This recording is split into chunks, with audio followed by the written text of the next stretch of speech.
প্রচণ্ড ঝড় হওয়ার কারণে আমাদের বাগানের গাছগুলি অনেকটাই ভেঙে গিয়েছে। এত পরিমাণ শুধু ঝড় হয়েছে যে কাঁঠাল গাছগুলিকে আমাদের ইঁচড় গাছগুলোকে ভেঙে ফেলেছে। মোটকে আরও যারা বাকি ইঁচড় চাষি আছে তাদের জন্য আমি আগাম সতর্কবার্তা দিতে পারি। মাস আছে, বৈশাখ মাসের কালবৈশাখী ঝড় আছে, খুবই ভয়ঙ্কর ইঁচড় চাষিদের জন্য দিন আসতে চলেছে। কারণ ইঁচড় গাছগুলোকে কীভাবে একদম গোড়া থেকে ভেঙে ফেলেছে। একটা গাছটি গেছে ভেঙে একদম গোড়া থেকে। এই গাছটি পুরো সম্পূর্ণ নষ্ট, কতগুলো ইঁচড়ও ধরে আছে। কীভাবে প্রত্যেকটা গাছের ডাল সম্পূর্ণ আলাদা হয়ে ভেঙে গিয়েছে, ইঁচড় ধরে আছে, কিন্তু গাছে ডালটি ভেঙে। এই গাছটা তো আর হবেই না। যদিও উন্নতি বলতে আমাদের কষ্ট লাগছে দেখে। এই দেখেন একটি গাছ কি ব্যাপক ক্ষতি হয়েছে বাগানটিতে। মোটামুটি প্রায় 20 থেকে 30টা ইঁচড় গাছ রয়েছে যেগুলো ম্যাচ।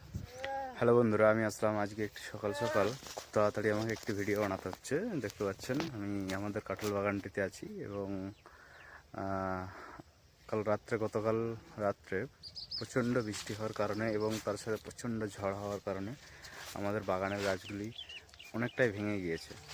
এবং তার সাথে যে ইঁচড় গাছগুলি আছে, যে মানে এতটা পরিমাণ ক্ষতি হয়েছে, আপনারা চোখের সামনে না দেখলেও ভাবতে পারবেন না যে ঝড় সত্যি কথা বলতে কাঁঠাল গাছে কীরকমভাবে ক্ষতি করেছে এবং কাঁঠাল গাছগুলোকে ইঁচড় গাছগুলোকে কীভাবে একদম গোড়া থেকে ভেঙে ফেলেছে। একটা ফলন্ত ইঁচড় গাছ, এবং ইঁচড় গাছগুলি প্রায় 7 ফুট 8 ফুট করে হাইট হয়ে গেছে, তারপরেও গাছগুলি ভেঙে গিয়েছে শুধুমাত্র একটু ঝড়ের কারণে। দেখায় আপনাদেরকে কীরকম কি বাগানে কীরকম ক্ষতি হয়েছে। এ দেখেন, এই একটি গাছ প্রায় 7-8 ফুট হবে গাছটিতে দেখেন ইঁচড় ধরে আছে। প্রথম বছর ইঁচড় এসেছিল। এই দেখেন গাছটি গেছে ভেঙে একদম গোড়া থেকে। এই গাছটি পুরো সম্পূর্ণ নষ্ট, কতগুলো ইঁচড়ও ধরে আছে। গাছটি সম্পূর্ণ নষ্ট হয়ে গেছে। শুধু একটি গাছ নয়, গাছ অনেক গাছ হেলে গিয়েছে, এইভাবে পুরো হেলে পড়ে গিয়েছে। তার সাথে গাছ ভেঙেওছে, আমি দেখাচ্ছি আরও কত গাছ ভেঙেছে। প্রত্যেকটা মানে এই ক্ষতিটা এমনভাবে ক্ষতিটি হলো, এরকমভাবে দেখেন ডালও ভেঙে গিয়েছে অনেক গাছের। এই দেখেন ডালগুলোও পুরো ভেঙে গিয়েছে। তার সাথে দাঁড়ান দেখাচ্ছি। এই দেখেন এইভাবে প্রত্যেকটা গাছের ডাল সম্পূর্ণ আলাদা হয়ে ভেঙে গিয়েছে। এই ডালগুলি, এই গাছগুলো চাষির ব্যাপক ক্ষতি। এবং আমি দেখাচ্ছি, এই দেখেন এই যে একটি গাছ, কত বড় গাছটি দেখেন সম্পূর্ণ ভেঙে গেছে। বুঝতে পারছেন, এখানে মাঝখান থেকে ভেঙে পড়ে গিয়েছে। এই একটি গাছ দেখেন, গাছটি প্রায় একদম ম্যাচিওর গাছ। প্রচণ্ড ইঁচড়ও হয়েছিল, মানে এত ইঁচড় হয়েছিল, দেখেন ইঁচড়গুলো নষ্ট হয়ে গেছে, তোলেনি। দেখেন ইঁচড়ও আছে, কিন্তু গাছটি মাঝখান থেকে সম্পূর্ণ ভেঙে গিয়েছে। এই গাছটি আর হবেই না, সম্পূর্ণ নষ্ট। এই গাছটা দেখছেন, পুরো গাছটি ভেঙে গেছে। একটা গাছ নয়, আরও গাছ আছে। এই দেখেন এই গাছটিও পুরো গোড়া থেকে ভেঙে গেছে। এই গাছটি দেখেন, এই গাছটি সম্পূর্ণরূপে হেলিয়ে ফেলেছে গোড়াটি। এই গাছটি যদি সোজা করতে গেলেও মোটামুটি চাপ আছে, কারণ গাছটি নষ্ট হয়ে যেতে পারে। এখন চাষি সম্পূর্ণভাবে মানে কী করব আমরা ভাবতে পারছি না। এই বাগানটি আমাদের। এবং এই দেখেন এই একটি গাছটি এত বড়, এর একটি ডাল, যে ডালটি সব থেকে মজবুত, এবং দেখেন ইঁচড় ধরে আছে, কিন্তু গাছে ডালটি ভেঙে, দেখেন ইঁচড় সহ ডালটি ভেঙে গেছে। মানে এত পরিমাণে ঝড় হয়েছে গতকাল রাত্রে। এই দেখেন পুরো কতগুলো ইঁচড় আছে, তার সাথে পুরো গড়া সহ এই ডালটি পুরো ভেঙে গিয়েছে। আমি আরও দেখাচ্ছি। এই দেখেন এটাও পুরো একদম, এই গাছটা তো আর হবেই না। যদিও অন্যগুলো একটু চান্স আছে হওয়ার, এটা একদম গোড়ার ঠেলে, যে জায়গাটি থেকে কলমের জোর থাকে, ওই জায়গাটি সম্পূর্ণভাবে রূপে ভেঙে গিয়েছে। আরেকটি দেখাচ্ছি, কি মানে সত্যি বলতে আমাদের কষ্ট লাগছে দেখে। এই দেখেন একটি গাছ, ইঁচড় গাছ, পুরো গাছটি গোড়া থেকে ভেঙে গিয়েছে। এই দেখেন পুরো ইঁচড়।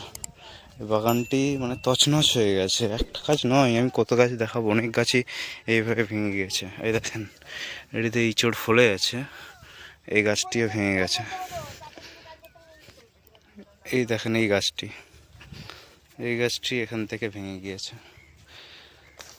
তো সত্যি কথা বলতে আপনারা বুঝতে পারছেন যে আমাদের কি ব্যাপক ক্ষতি হয়েছে বাগানটিতে।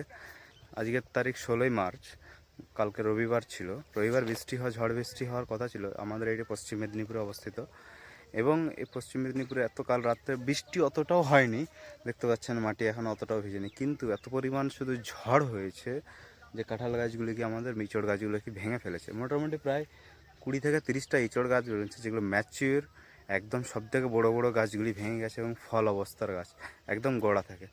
এখানে আমাদের একটা শিক্ষা নেওয়া উচিত যে গাছগুলোকে কীভাবে ঠিক রাখা যায় এবং গাছগুলোকে কীভাবে আমরা মানে সেফভাবে রাখতে পারি। আমরা আপনি দেখতে পারেন, আমরা গাছগুলো ভালো করে রাখার জন্য যেন গাছগুলোর না ক্ষতি হয়, আমরা বাঁশ দিয়ে বেঁধে রেখেছি, হালকা বাঁশ আর হালকা দড়ি। আশা করি এটা আমাদের একটা ভুল, এইভাবে হবে না, কারণ সামনে বৈশাখ মাস চৈত্র মাস আসছে, বর্ষা পড়বে, আরও এর থেকে ভয়ঙ্কর ক্ষতি হতে পারে। এই যে দেখেন, আমরা এই গাছগুলোকে আমরা বাঁশ দিয়ে বেঁধেছিলাম, কিন্তু তারপরও মানছে না। তার মানে বুঝতে পারছেন যে এই বাসে হবে না। তাহলে আমাদেরকে আগে থেকে আরও যারা বাকি ইঁচড় চাষি আছে আপনাদের জন্য আমি আগাম সতর্কবার্তা দেবো যে আপনারা ইঁচড় চাষ করছেন। সত্যি বলতে আজ আমি দুঃখিত যে এই যে বাগানের অবস্থা দেখে। মিনিমাম 20-30টা ম্যাচিওর গাছ, যে গাছগুলো আমাদের এত বড় করতে অনেকটা টাইম লেগেছে এবং অনেক পরিশ্রম করতে হয়েছে। একটা গাছের প্রতি আমাদের অনেক মায়া আছে, এবং এই যে গাছ ভেঙে যাওয়াটা প্রচণ্ড দুঃখের ব্যাপার। এবং তবে বলবো, এখান থেকে আমাদের শিক্ষা নিতে হবে, এবং আপনাদেরকে বলবো প্রত্যেকটা গাছ মোটা মোটা বাঁশ দিয়ে, এই এখন যে চৈত্র মাস পড়ে গেছে প্রায়, তো এখন থেকে প্রত্যেকটি গাছকে বেঁধে ফেলুন যাদের 1 বছরের বা 1.5 বছরের গাছ আছে। নাহলে কিন্তু আপনার সামনে চৈত্র মাস আছে, বৈশাখ মাসের কালবৈশাখী ঝড় আছে, খুবই খুবই ভয়ঙ্কর ইঁচড় চাষিদের জন্য দিন আসতে চলেছে। কারণ এইভাবে ভেঙে যাওয়া মানে 20-30টা গাছ, আপনারা বুঝতে পারছেন যে 20-30টা গাছ মানে বড় করা, সে গাছগুলো একদম গোড়া থেকে ভেঙে যাওয়া। ডাল ভেঙে যায় সেটা মানা যায়, কিন্তু একদম গোড়া থেকে এমনভাবে ভেঙেছে, কয়েকটা গাছ তো একদম গোড়া থেকে আলাদা হয়ে ভেঙে সরে গিয়েছে। সেটা খুবই কষ্টদায়ক, মানে ওই গাছটাই নষ্ট, আবার আমাদেরকে চারা লাগিয়ে বড় করা খুব কঠিন ব্যাপার। তো বলবো, যারা ইঁচড় চাষি আছেন, যারা চাষ করছেন, তারা অবশ্যই এখন থেকে সাবধানতা অবলম্বন করেন। প্রত্যেকটা গাছে বা বড় বড় বাঁশ দিয়ে হলো প্রত্যেকটার একদম ডগা পর্যন্ত মোটা দড়ি দিয়ে বাঁধেন, দুদিক দিকে সাপোর্ট দিয়ে, কারণ সামনে আসছে কালবৈশাখী, কিন্তু ইঁচড় বাগান টেকানো খুব মুশকিল। যা দেখলাম, এটা আমাদের প্রথম অভিজ্ঞতা যে এমন ভয়ঙ্কর হতে পারে, মানে কি বলবো, যে বাগানে প্রায় 20-30টা গাছ এইভাবে ভেঙে যাওয়া। তো চলেন, আমি একটা এমার্জেন্সি হিসাবে কাল রাত্রে হঠাৎ ঝড় বৃষ্টি হয়েছে, আজকে আমি এসেই সকালে বাগানের অবস্থা দেখে ভাবলাম আপনাদেরকে একটি সতর্কবার্তা দিই, এবং অন্যদেরকে যারা ইঁচড় বাগান আছেন বা করবেন ভাবছেন, তাদেরকে ভিডিওটি শেয়ার করেন, আগাম থেকে সতর্কবার্তা করেন এবং শিক্ষা নিন। ধন্যবাদ, এবং চ্যানেলটি সাবস্ক্রাইব করবেন, একটি লাইক একটি কমেন্ট করে যাবেন আপনার মূল্যবান। ধন্যবাদ।